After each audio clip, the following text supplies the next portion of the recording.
The Joe Rogan Experience. If you had to, like, if you were speaking in front of Congress, Yeah, and you were talking about reparations, what would you have to say? Keep the conversation going. Open up the conversation. Let's get more minds involved. Don't shoot it down. And Dems must pay. You know, I got the hashtag going. Dems must pay. Why Dems?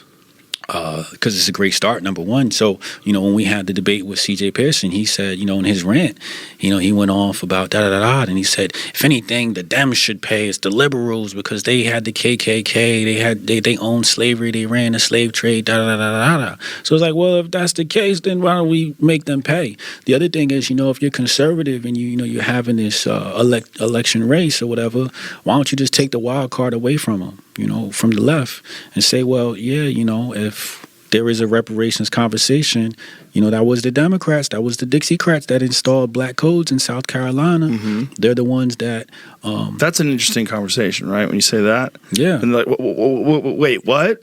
It's actually the Democrats are responsible. Yeah, you had the thing called black codes. And if you were considered black, then you didn't have rights.